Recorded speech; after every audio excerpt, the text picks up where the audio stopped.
I was helping to supervise a body of investigations of police departments. And in the Ferguson case, I was actually acting in a line-level role. A member of the team that went down, spent weeks in Ferguson, met with community members, met with more than half the police department, looked through all their arrest records and force records over a 5-year period. And that body of work is done under a 1994 statute that gives the Justice Department the power to investigate law enforcement agencies for a pattern or practice of misconduct. So the first body of work was individual accountability and criminal accountability, and the second body of work that I'm talking about is civil liability, so not criminal, and where you're looking for a pattern. You're looking to change the way that a police department operates. That was a major body of work in the Obama administration. The law passed in '94.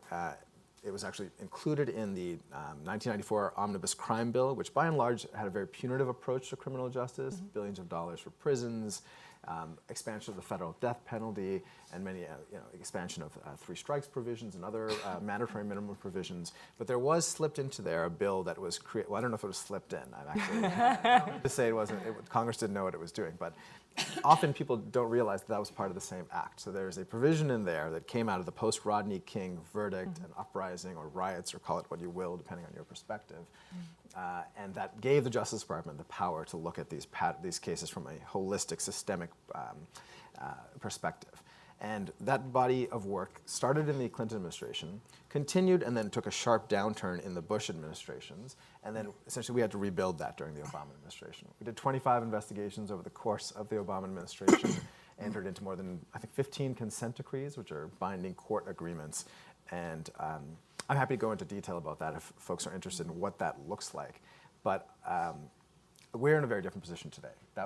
I was in the Obama administration. This was a major priority during the administration. This administration has made a priority of very publicly making a show of, and in fact, pulling back from the work.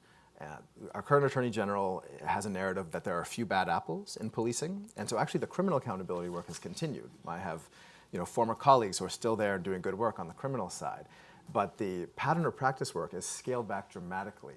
Just a couple quick data points.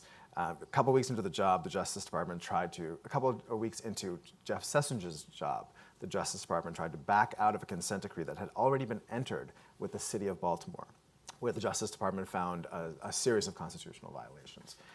The Justice Department did, in fact, pretty much drop the case in Chicago, where we published findings of a pattern of excessive force and complete lack of accountability within the department.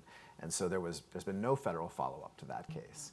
And the state has had to pick that up. The state of Illinois, the Attorney General has played a role.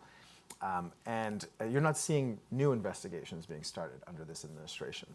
So, and that's because this Attorney General disputes the notion that there is systemic misconduct in law enforcement and challenges the notion that the federal government has a role to play in exercising some kind of supervision, even when it comes to just ensuring constitutional rights over police agencies.